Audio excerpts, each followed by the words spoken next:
Darshan ಸಹಚರರಿಗೆ tension ಮೇಲೆ tension ಹೆಚ್ಚಾಗ್ತಾ ಇದೆ. ರೇಣುಕಾಸ್ವಾಮಿ ಕೊಲೆ ಕೇಸ್ನ ಬಿಗ್ ಎಕ್ಸ್ಕ್ಲೂಸಿವ್ ಸ್ಟೋರಿ ಇದು.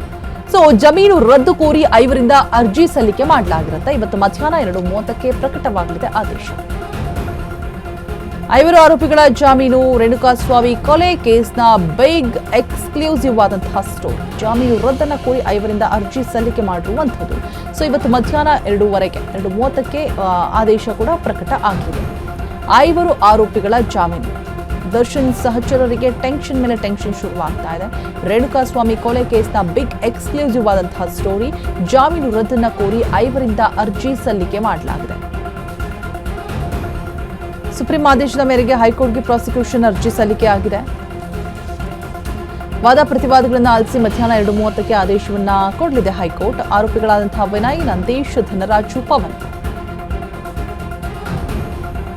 ದೀಪಕ್ ಜಾಮೀನು ರದ್ದು ಕೋರಿದಂತಹ ಪ್ರಾಸಿಕ್ಯೂಷನ್. ಈ 5 ಜನರ ಜಾಮೀನು ರದ್ದಾಗತ್ತಾ? ಐವರು ಮತ್ತೆ ಜೈಲಿಗೆ ಹೋಗ್ತಾರಾ?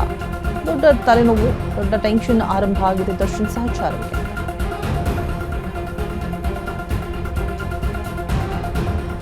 ಜಾಮೀನು ಅಂತ ಬಂದಂತಹ ಸಂದರ್ಭದಲ್ಲಿ ಪರ್ಟಿಕ್ಯುಲರ್ ರೀಸನ್ಸ್ ಇರಬೇಕು, ಅದೊಂದಷ್ಟು ರೂಲ್ಸ್ ರೆಗ್ಯುಲೇಷನ್ಸ್ ಫಾಲೋ ಮಾಡಬೇಕು.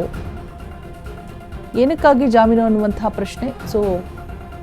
ವಿಚಾರಣೆ ಕೂಡ ಇದೆ. 5 ಆರೋಪಿಗಳ ಜಾಮೀನು ಅರ್ಜಿ ವಿಚಾರಣೆ. 5 ಜನರಿಗೂ ಕೂಡ ದೊಡ್ಡ ತಲೆಬಿಸಿ ಆಗಿರುತ್ತೆ. ಸಿಗತ್ತಾ ಇಲ್ವಾ ಅಂತ ಹೇಳ್ಬಿಟ್ಟು 2:15 13 ಆರೋಪಿ. ಇಷ್ಟು ಜನರಿಗೂ ಕೂಡ ದೊಡ್ಡ ತಲೆನೋವು ಪರಿಣಮಿಸ್ತಾ ಇದೆ. ಜಾಮೀನು ಅರ್ಜಿ ರದ್ದಾಗತ್ತಾ, ಏನಾಗ್ಬೋದು ಅಂತ ಹೇಳ್ಬಿಟ್ಟು ಮಧ್ಯಾಹ್ನ 2:15ಕ್ಕೆ ಫೈನಲ್ ತೀರ್ಪು, ಫೈನಲ್ ಆದೇಶ ಹೊರಬೀಳಲಿದೆ. ಬಗ್ಗೆ ಡೀಟೇಲ್ಸ್ ಅನ್ನ ಕೊಡೋದಕ್ಕೆ ನಮ್ಮ ಪ್ರತಿನಿಧಿ ಅರುಣ್ ದೂರವಾಣಿ ಸಂಪರ್ಕದಲ್ಲಿ ಜಾಯಿನ್ ಆಗ್ತಾ ಇದ್ದಾರೆ. ಅರುಣ್, ಇದೀಗ ಜಾಮೀನು ರದ್ದನ್ನ ಕೋರಿ ಐವರಿಂದ ಅರ್ಜಿ ಸಲ್ಲಿಕೆ ಮಾಡಲಾಗಿದೆ. ಇವತ್ತು ಮಧ್ಯಾಹ್ನ 2:30ಕ್ಕೆ ಆದೇಶ ಕೂಡ ಹೊರಬೀಳಲಿದೆ. ಭೀತಿ ಎದುರಾಗ್ತಾ ಇರುವಂಥದ್ದು, ಎಲ್ಲಿ ಕ್ಯಾನ್ಸಲ್ ಆಗ್ಬೋದೇನೋ ಅನ್ನುವಂಥದ್ದು, ಏನಾಗಬಹುದು ಅಂಡ್ ಯಾವ ರೀಸನ್ನಿಗಾಗಿ ಜಾಮೀನು ಅರ್ಜಿಯನ್ನ ಕೋರಿದ್ದಾರೆ? ಕಂಪ್ಲೀಟ್ ಡೀಟೇಲ್ಸ್ ಅನ್ನ ಕೊಡೋದಾದ್ರೆ ಅರುಣ್. ರೋಜಾ, ಏನಂದ್ರೆ ಈ ಒಂದು ಪ್ರಕರಣದಲ್ಲಿ 5 ಆರೋಪಿಗಳು ಏನು ಹೊರಗಡೆ ಇದ್ರು. ಅಂದ್ರೆ ಆಗಸ್ಟ್ ನಲ್ಲಿ ದರ್ಶನ್ ಮತ್ತೆ ಪವಿತ್ರ ಗೌಡ ಸೇರಿ 7 ಜನ ಆರೋಪಿಗಳು ಸುಪ್ರೀಂ ಕೋರ್ಟ್ ನಿಂದ ಜಾಮೀನು ರದ್ದಾದ ಬೆನ್ನಲ್ಲೇ ಅವರು ಒಂದು ಏನು ಜೈಲಿಗೆ ಹೋಗ್ತಾರೆ. ಅವತ್ತೇ ಏನು ಅದಾದ ಒಂದು ವಾರದ ಬಳಿಕ ಏನು ಇನ್ನಷ್ಟು ಜನ ಏನು 5 ಆರೋಪಿಗಳು ಏನಿದ್ದಾರೆ, ಈ ಒಂದು ಆರೋಪಿಗಳು ವಿನಯ್ ಇರ್ಬೋದು, ಮತ್ತೆ ರಾಘವೇಂದ್ರ ಇರ್ಬೋದು, ಮತ್ತೆ ಧನರಾಜ್ ಇರ್ಬೋದು, ಮತ್ತೆ ಪವನ್ ಇರ್ಬೋದು, ಮತ್ತೆ ಜಗದೀಶ್ ಇರ್ಬೋದು. ಇವರು 5 ಜನ ಯಾರು ಮಿಕ್ಕ ಹೊರಗಡೆ ಇದ್ದಾರೆ, ಅವರ ಜಾಮೀನನ್ನು ರದ್ದು ಮಾಡ್ಬೇಕು ಅಂತ ಹೇಳ್ಬಿಟ್ಟು ಪ್ರಾಸಿಕ್ಯೂಷನ್ ಒಂದು ಹೈಕೋರ್ಟ್ಗೆ ಅರ್ಜಿಯನ್ನ ಹಾಕೊಂಡಿತ್ತು. ಸುದೀರ್ಘವಾಗಿ ಹೈಕೋರ್ಟ್ ಏನು ಈ ಒಂದು ಇದ್ರ ಬಗ್ಗೆ ಯಾಕೆ ಅವರನ್ನ ರದ್ದು ಮಾಡ್ಬೇಕಂತ ಹೇಳ್ಬಿಟ್ಟು ಪ್ರಾಸಿಕ್ಯೂಷನ್ ಅರ್ಜಿಯನ್ನು ಹಾಕೊಂಡಿತ್ತು. ಯಾಕಂದ್ರೆ ಈ ಒಂದು ಪ್ರಮುಖವಾಗಿ 5 ಜನ ಆರೋಪಿಗಳು ಯಾರಿದ್ದಾರೆ, ಅವರ ಮೇಲೇನು ಸಹ ಪ್ರಮುಖವಾದ ಆರೋಪಗಳಿದೆ. ಯಾಕಂದ್ರೆ ಕೊಲೆ ಮಾಡೋಕೆ ಉದ್ದೇಶ ಮತ್ತೆ ಆರೋಪಿಗಳನ್ನ ಅಂದ್ರೆ ರೇಣುಕಾಸ್ವಾಮಿಯನ್ನ ಅವರು ತಗೊಂಡೋಗಿ ಶೆಡ್ಡರ್ ಏನು ಮೋರಿಯಲ್ಲಿ ಬಿಸಾಕಿರುವಂತ ಆರೋಪ ಇದೆ. ಮತ್ತೆ ಏನಾದ್ರು ಅವರು ಹೊರಗಡೆ ಇದ್ರೆ ಯಾರು ಸಾಕ್ಷಿಗಳು ಯಾರಿದ್ದಾರೆ ಅವ್ರಿಗೆ ಬೆದರಿಕೆ ಆಗ್ಬಹುದು ಅಂತ ಒತ್ತಡವನ್ನ ಮಾಡಬಹುದು. ಮತ್ತೆ ತನಿಖಾಧಿಕಾರಿಗಳ ಮೇಲೆ ಒತ್ತಡವನ್ನ ಮಾಡುವಂತ ಸಾಧ್ಯತೆ ಇರುತ್ತೆ.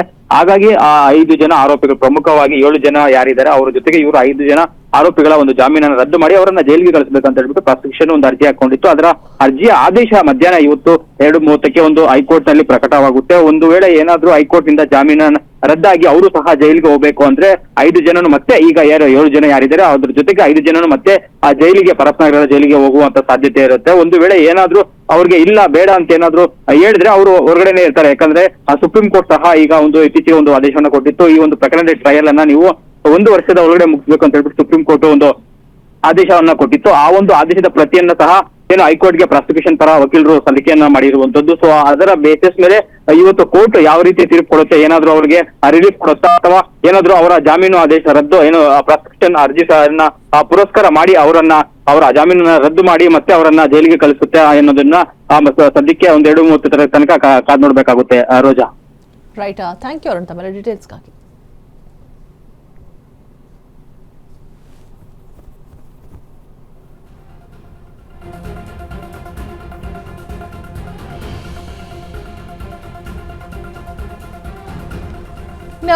ಬೇಲ್ ರದ್ದು ಭೀತಿ ಇವ್ರುಗಳೆಲ್ಲ ಏನೇನು ಮಾಡಿದ್ದಾರೆ. A10 ವಿನಯ್ ಹಲ್ಲೆ ಮಾಡಿದವ, A13 ದೀಪಕ್ ಶವ ಸಾಗಿಸಿದವನು, A3 ಪವನ್ ಕಿಡ್ನಾಪ್ ಮಾಡಿಸಿದ ಆರೋಪ ಇದೆ ಇವನ ಮೇಲೆ, A5 ನಂದೀಶ್ ಮೇಲೆ, ರೇಣುಕಾಸ್ವಾಮಿ ಮೇಲೆ ಹಲ್ಲೆ ಆರೋಪ ಇದೆ, ಧನರಾಜು ಮೇಲೆ A9 ಆರೋಪಿ ಶಾಕ್ ಕೊಟ್ಟಿರುವಂತಹ ಆರೋಪ ಇದೆ, A10 ವಿನಯ್ ಆರೋಪಿ ಹಲ್ಲೆ ಮಾಡಿದಂತಹ ಆರೋಪ ಇದೆ. ಸೊ ಇವರು 5 ಜನಕ್ಕೂ ಕೂಡ ಇವತ್ತು ಬೇಲ್ ಸಿಗತ್ತಾ ಇಲ್ವಾ ಅನ್ನುವಂತಹ ಭಯದಲ್ಲಿದ್ದಾರೆ.